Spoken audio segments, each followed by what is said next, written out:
Hello दोस्तों, welcome back to video. कैसे हैं आप सभी? आई होप आप सब अच्छे होंगे। तो दोस्तों, जैसे ही हिमाचल प्रदेश में राज्यसभा के चुनाव समाप्त हुए और उसके रिज़ल्ट के बाद जैसे ही भाजपा को जीत मिली यहाँ राज्यसभा सीट पर, तो ज़्यादातर कैंडिडेट्स के मन में डाउट शुरू हो गए और कमेंट्स भी आ रहे थे कि यहाँ पर जो भर्तियाँ करवाई गई थी, क्या उनके रिज़ल्ट आएँगे? ठीक है। जैसे कि आप लोगों को पता है कि यहाँ पर सत्ता पलट हो सकती है कभी भी, जो है वो यहाँ पर कोई फ्लोर टेस्टिंग की बात कर रहा है, तो कोई किसी तरह की यहाँ पर बातें कर रहा है। तो ज़्यादातर यहाँ पर यही इन्फॉर्मेशन आती है कि जो भी यहाँ पर भर्तियाँ आउट की गई हैं, क्या उनके रिज़ल्ट आएँगे। यहाँ पर मैं आप लोगों को बता देता हूँ कि कौन-कौन सी भर्तियाँ हैं जो कि अभी तक रिज़ल्ट में पेंडिंग पड़ी हुई हैं, ठीक है? तो यहाँ पर आप लोगों की सबसे बड़ी भर्ती जो करवाई गई थी वो थी शिक्षा विभाग की भर्ती। चलिए, शिक्षा विभाग की भर्ती तो हो जाएगी क्योंकि टीचर की वैकेंसी ज़रूर यहाँ पर फ़िल अप हो रही हैं। दूसरे नंबर पर यहाँ पर बात होगी अब वन मित्र भर्ती की, कि यहाँ पर फ़िज़िकल वगैरह तो हो चुके हैं। अब इंटरव्यूज़ की बात थी और इंटरव्यूज़ किसी भी डिवीज़न में आउट नहीं हो रहे थे। क्यों नहीं हो रहे थे? क्योंकि राज्यसभा का चुनाव था हिमाचल प्रदेश में। दूसरी तरफ यहाँ पर आईपीएच डिपार्टमेंट, ठीक है? आईपीएच डिपार्टमेंट जो हमारा है, वहाँ पर भी वैकेंसीज़ आउट कर दी गई थी।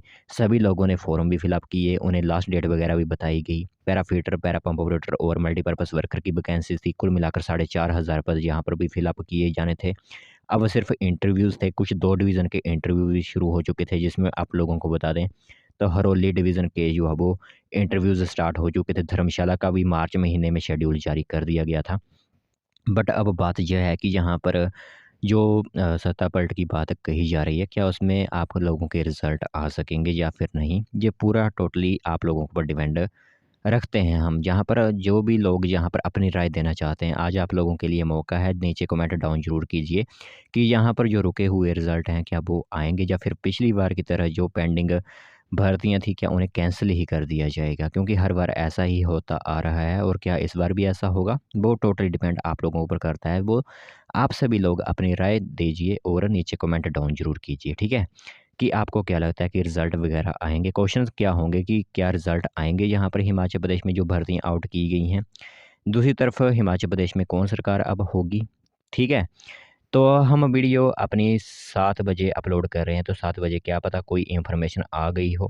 क्योंकि यह वीडियोज़ जो होती हैं, हमारा टाइम टेबल है कि शाम को 7 बजे और सुबह 7 बजे जो वीडियोज़ हमारी अपलोड होती हैं। तो उसी बीच में अगर कोई नई इन्फॉर्मेशन आ जाती है, तो भी वो भी आप लोगों को बताई जाती है। बट यहाँ पर जो मेन ज़्यादातर कैंडिडेट्स ने जो फॉर्म फिलअप किए होते हैं, वो है वन मित्र भर्ती, आपकी आईपीएच डिपार्टमेंट की भर्ती। अब इनके रिज़ल्ट घोषित होंगे या फिर नहीं, ये एक डाउट जो है वो ज़्यादातर कैंडिडेट्स में बन चुका है और कमेंट्स भी आ रहे थे हमें।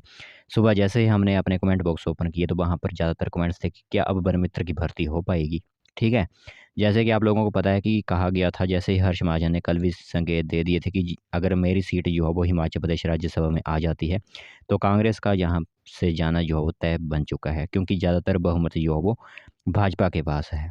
तो यह इन्फॉर्मेशन महत्वपूर्ण थी, सोचा आप लोगों को बता दें कि जो भी आप लोगों ने फॉर्म फिलअप किए हुए हैं, कोई 4,500 भर्ती के लिए, कोई 2160 पदों की भर्ती के लिए वन मित्र की, क्या अब उनके आगे इंटरव्यूज़ होंगे? क्या प्रोसेस आगे चलेगा या फिर ये भर्तियाँ भी आप लोगों की कैंसिल हो जाएँगी?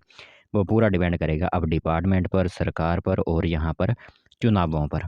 वो पूरी तरह से इलेक्शन वगैरह डिपेंड करता है। आप लोगों को पता होगा कि जब तक भी कोई भी अधिकारी अपनी तरफ से निर्णय नहीं ले सकता, ठीक है? जब इसके जो मिनिस्टर बनाए होते हैं, उनकी तरफ से अगर कोई घोषणा की जाती है, तभी जो है वो इंटरव्यूज़ वगैरह स्टार्ट होते हैं। वैसे अगर आप सोच रहे होंगे कि क्या कोई बड़ा अधिकारी आदेश दे सकता है, तो ऐसा कभी नहीं होता। कोई बड़ा अधिकारी कभी भी आदेश नहीं दे सकता। जब कोई मिनिस्टर ही आदेश देगा, जैसे सीएम वगैरह, डिप्टी सीएम ही इन्फॉर्मेशन देंगे, तभी जो है वो आगे का प्रोसेस शुरू होता है। तो यह इन्फॉर्मेशन महत्वपूर्ण सोच आप लोगों को बता दें, क्या काफ़ी डाउट थे लोगों के मन में। अब पूरा जो है वो आप लोगों पर डाल दिया गया है कि आप लोग कमेंट ज़रूर डाउन कीजिए कि यहाँ पर आगे क्या प्रोसेस चलेगा या फिर नहीं चलेगा, वो कमेंट डाउन ज़रूर कीजिए।